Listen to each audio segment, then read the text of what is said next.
Қалыңыз қалай? Қош келдіңіз. Қош көрдік. Жақсысыз ба? Шүкір, жақсы, иә.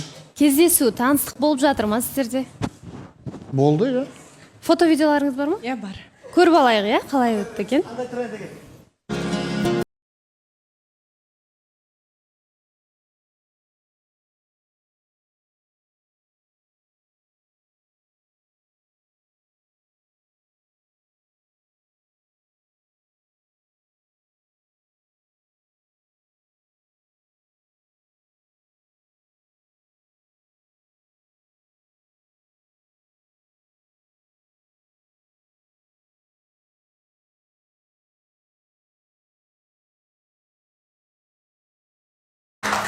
Әдемі кадрлар, әдемі.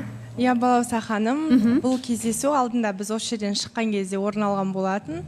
Және де енді ол кездесу досы ретінде қолдап отырған сияқты. Себебі енді қыз баласы болғаннан кейін, наоборот, қыздар күттірсе, мен түсінер едім да, бірақ ер азаматтың бір рет емес ол нәрсені қайта-қайта істей бергені, ол шынымен де әдет болып кететін нәрсе. Себебі сен өзің уақытыңды арнайсың, кейбір жұмыстарыңды сырып тастайсың. Шынымен де егер де шынайы қатты бір үлкен ниетпен келген, мысалы Үміткер мырза сондай бір үлкен ниетпен келген болса, мен ойлаймын, бүкіл істерін жауып қойып, осы нәрсеге уақытын бөлетін бе еді. Бірақ мен Ринат мырзаның бұл айтып отырған әңгімесінде бір жағынан түсінбей отырмын. Себебі өзі эфирдан бөлек бір андайда, бір Айнұрға кәдімгідей бөлек қарайды. Бүкіл қыздардан да, басқасынан да. Мүмкін осы қарым-қатынасын тоқтап кетіп, бір өзі бір әрекет жасағысы келіп күтіп отыр ма, бір сондай бірдеңесі бар сияқты. Мына жерде мынандай ғой, Айнұрды қарындас ретінде жақсы қараймын.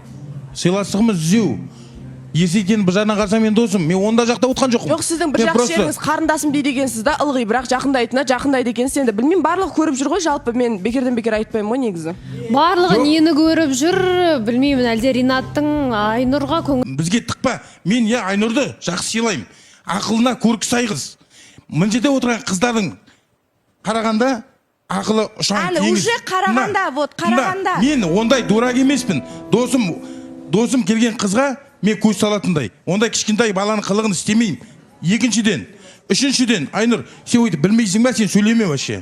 Сіз Айнұр Балапаным, ана қыз кім еді? Жансаяға да тоже орта ашқан кезде сіз қозғаласыз, мен деген қыздарды үйтем деп. Енді Айнұрдың ортасына да сіз әңгіме кіріп жатсыз да. Кішкене ауызға фильтр қойып қыздарға сөйлеген кезде абайлап. Айгүл, мен сен сияқты емеспін. Мен саған сразу айтайын. Міне, мысалға. Мен қандай екенмін? Қара, сен тыңда. Мына жерде Асылхан екеуің екеулік отырасыңдар. Бір-біріне беттерін аласыңдар. Ас шыққан кезде бірге боласыңдар. Бірге тамаққа барасыңдар. Кеше Асылхан Үміткермен кездесу керек. Асылжан, Үміткермен жоқ, сендер бірге тамақ іштіңдер. Сен бар, Әділ бар, кім бар? Елдар бар. Қарап отырсаң, негізі Асылжан кеше Үміткермен кездесетін күн. Сағат 9-да барам деген. Одан қалды. Сен тамақтан шыққаннан кейін екеуің бірге стримде отырасыңдар. Иә, былай бар ғой, кім Ринат мырза ашуыңызға сен өзіңнің бейтіп айналдырып алып келіп, бізге тықпа. Мен Айнұрды жақсы сыйлаймын. Ақылына көркі сай қыз.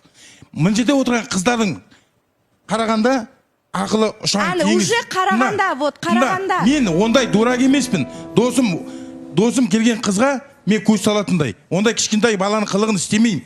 Екіншіден, үшіншіден, Айнұр, сен ойды білмейсің ба, сен сөйлеме вообще. Сіз сөйлеп сен по факту